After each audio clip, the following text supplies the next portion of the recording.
तोते ने बताया, चाहे मर जाना मगर इन 6 लोगों से दोस्ती मत करना। एक राज्य में बहुत दयालु न्यायप्रिय राजा राज करते थे। राजा की न्यायप्रियता की चर्चा दूसरे राज्यों में भी होती थी। वह सभी के साथ न्याय करते थे, किसी को कोई कष्ट न पहुंचे इसका विशेष ख्याल रखते थे। मगर हैरानी की बात ये थी कि उनकी लोकप्रियता का कारण एक तोता था जिसे वह जान से ज्यादा प्यार करते थे। वह मनुष्य की तरह बात करता था। राजा को वह रोज ज्ञान की बातें बताया करता था। राजा भी दरबार में कोई फैसला देने से पहले तोते से सलाह लिया करता था।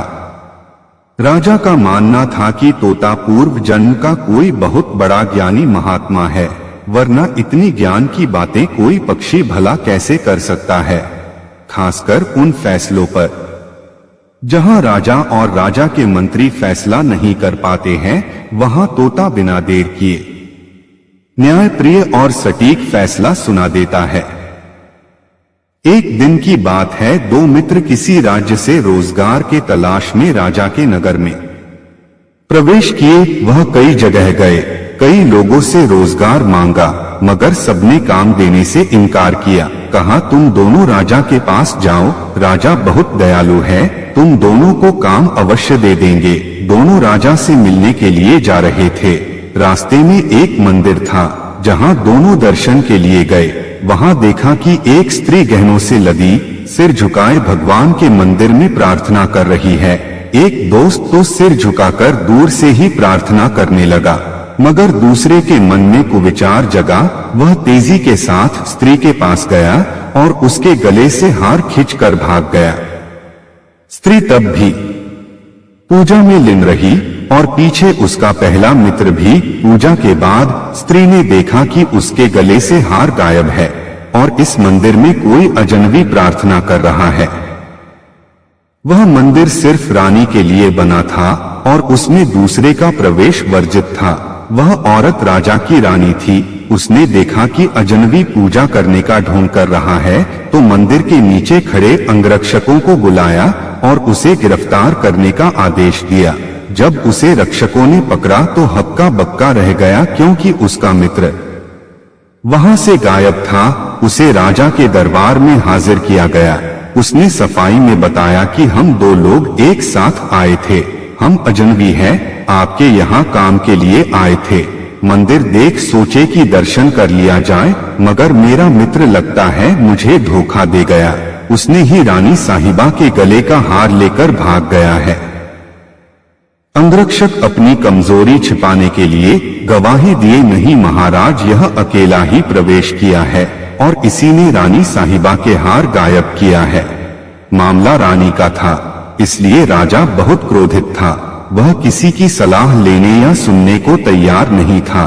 बिना विचार किए उस लड़के को कल सुबह सूली पर चढ़ा देने का आदेश दे दिया। शाम को जब उसका क्रोध शांत हुआ तो वह तोता से बोला, मैंने आज जो फैसला बिना तुमसे पूछे ले लिया, कहीं तुम नाराज तो नहीं हो? तोता बोला, नहीं महाराज, राजा के फैसले से प्रजा कैसे नाराज हो सकती है? राजा बोला, मैं उसके साथ न्याय सही किया है न? तोता बोला, नहीं महाराज, आपने उसे शूली पर चढ़ाने का फैसला किया है। न्याय नहीं, फैसला आपका व्यक्तिगत हो सकता है, मगर न्याय सभी के लिए एक समान होता है, जो आपने नहीं किया है।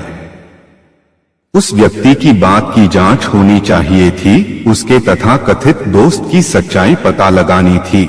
जांच का महत्वपूर्ण पहलू ये होनी चाहिए थी कि रानी के अंगरक्षकों की सख्त पहरेदारी में कैसे एक व्यक्ति अंदर चला गया, और एक चला गया है तो दूसरा भी गया होगा और हार लेकर बाहर निकल गया होगा, क्योंकि हार इस आदमी के पास नहीं मिला है और जब तक हार बरामद नहीं हो जाता, इस आदमी को शूली चढ़ाने का मतलब न्याय पर पर्दा डाल देना है। यही वह महत्वपूर्ण आदमी है जो अपने मित्र को पकड़वा सकता है। राजा की बात समझ में आ गई। उसने पूरे नगर में डुगडुगी बाजवा दी कि कोई भी आदमी नगर से बाहर ना जाने पाए। और कोई भी सुनार किसी से हार या गहने ना खरीदे। संयोग देखिए, जब नगर में डुगडुगी बज रही थी उसी समय वह एक सोनार को हार बेच रहा था। सोनार के कान में जब डुगडुगी वाले की आवाज गई तो शंका की दृष्टि से उसे देखने लगा। इससे पहले कि वहां से भाग पाता, सुनार ने बहुत चतुराई से उसे छुपाने की बात कहकर एक कमरे में बंद कर दिया और नगर रक्षकों को सूचित कर दिया। नगर रक्षक आए और उसे ले गए। सुबह राजा को अपने ही फैसले बदलने पड़े। पहले पकड़े गए को रिहा करना पड़ा। तोता ने राजा को बताया कि यह भोला भाला आदमी है, अपने दुष्ट मित्र के चक्कर में फंस गया। अतः किसी को भी मित्र नहीं बना लेने चाहिए। किसी भी परिस्थिति में इन 6 को मित्र नहीं बनाने चाहिए। नंबर 1, घमंडी से।